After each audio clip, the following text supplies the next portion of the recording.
Class 9 में आप सभी का स्वागत है। बच्चों, आज हम लोग पढ़ेंगे गद्य खंड का पाठ 6, नाम है कीचड़ का काव्य। इसके लेखक हैं काका कालेलकर। लेखक ने इस पाठ में हमें कीचड़ का महत्व समझाया है। लेखक का कहना है कि लोग कीचड़ के महत्व को, उससे होने वाले फायदे को नहीं देखते हैं, इसीलिए कीचड़ से सभी घृणा करते हैं। यदि इससे होने वाले फायदे को हम जान जाते हैं तो इसके प्रति हमारी घृणा भी समाप्त हो जाती है। हम इसे स्वीकार कर लेते हैं कि हाँ, कीचड़ हमारे लिए कितना फायदेमंद है। तो पाठ की बात जानने के लिए हम थोड़ा पीछे चलते हैं। पाठ के बारे में जो लेखक ने कहा उसे हम जान लेते हैं। यह है पाठ के लेखक काका कालेलकर। बच्चों, आज अभी हम उनके जीवन का परिचय नहीं पढ़ेंगे। अभी हम केवल पाठ का नीचे का पैराग्राफ पढ़ेंगे।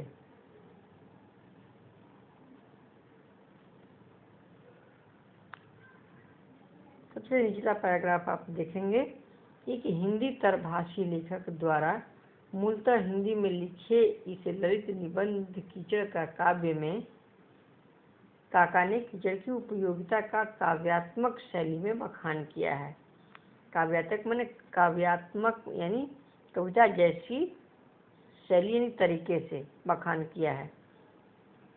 काका कहते हैं कि हमें कीचड़ के गंदेपन पर नहीं, अपितु उसकी मानव और पशुओं तक के जीवन में उपयोगिता पर ध्यान देना चाहिए। उत्तर पूर्वी राज्यों में सबसे ज़्यादा पैदा होने वाली धान की फसल कीचड़ में ही उग पाती है। कीचड़ न होता तो क्या क्या न होता, मानव और पशु किन नियामतों से वंचित रह जाते, इसकी एक वानगी या निबंध बखूबी दर्शाता है।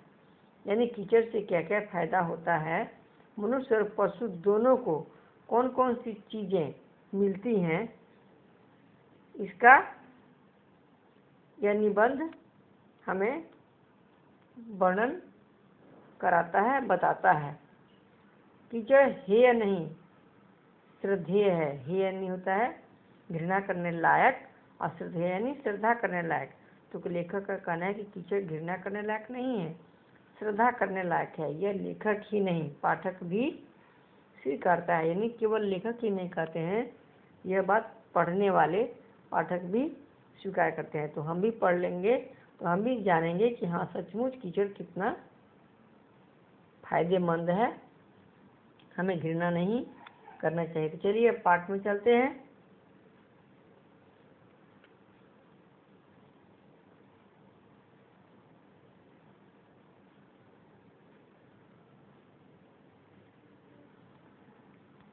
आज सुबह पूर्व में कुछ खास आकर्षक नहीं था। रंग की सारी शोभा उत्तर में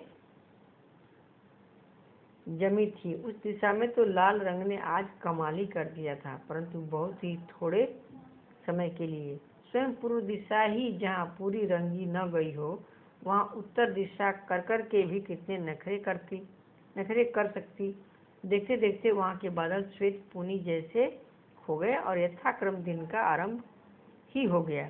लेखक कहते हैं कि आज सुबह में कुछ खास रंग नहीं था। जैसे सूर्य के निकलने पर सुबह आकाश में कई तरह के रंग छिटकते हैं, कई तरह की लाली अपना आकार बनाती है और बदलती है, लेकिन कहते हैं लेखक कि आज कुछ खास नहीं था। वो लाली जो थी वो उत्तर दिशा में जाकर जम गई थी और वहीं पर सुंदर लग रही थी, यानी कमाल ही कर दिया था।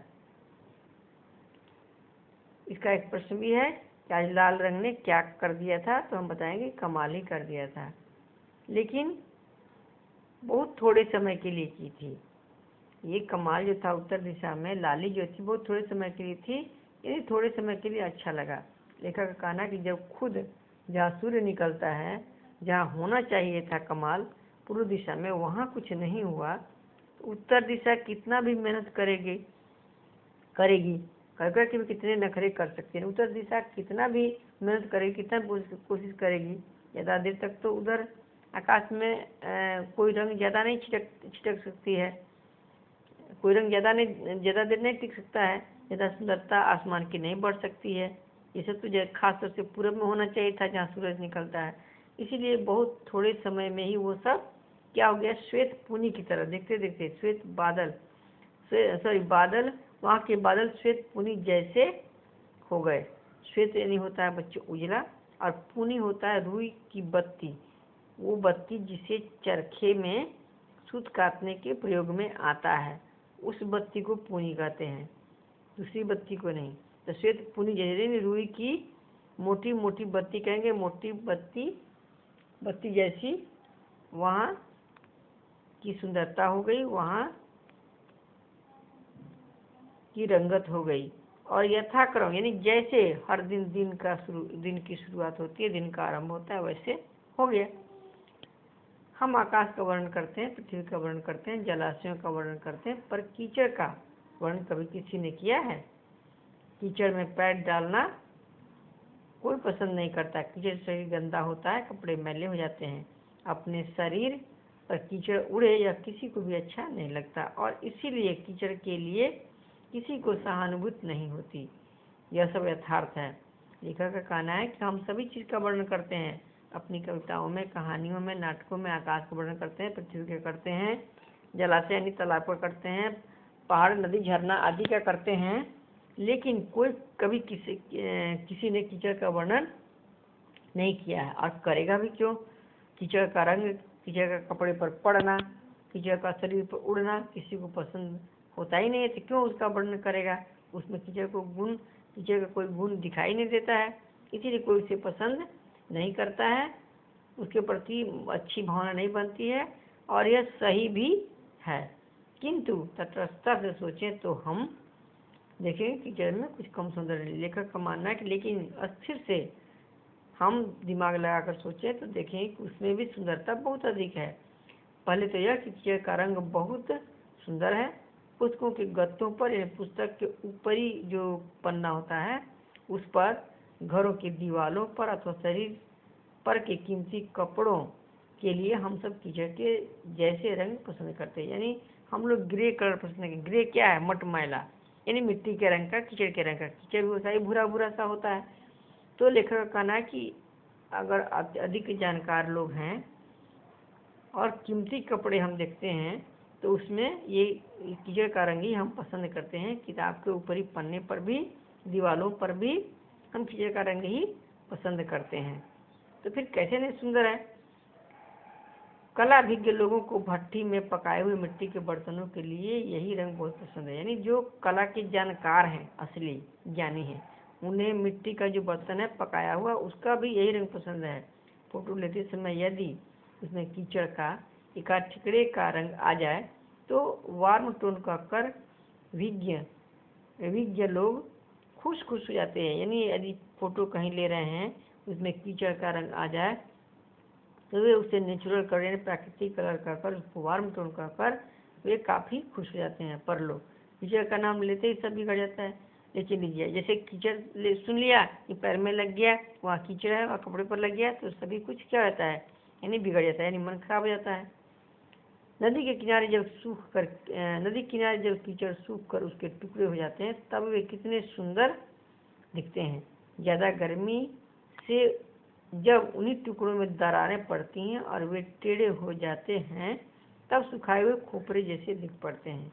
नदी किनारे मीलों तक जब समतल और चिकना कीचड़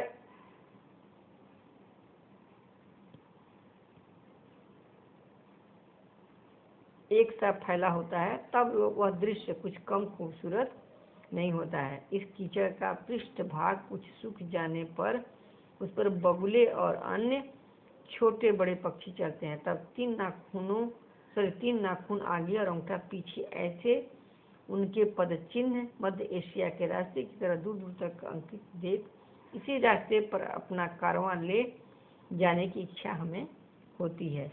यानी उसी को हम देखते रहते हैं कि कहाँ तक ये पक्षी गया, कौन पक्षी गया है, किधर तक गया, किधर से आया, हम उस पर देखते रह जाते हैं।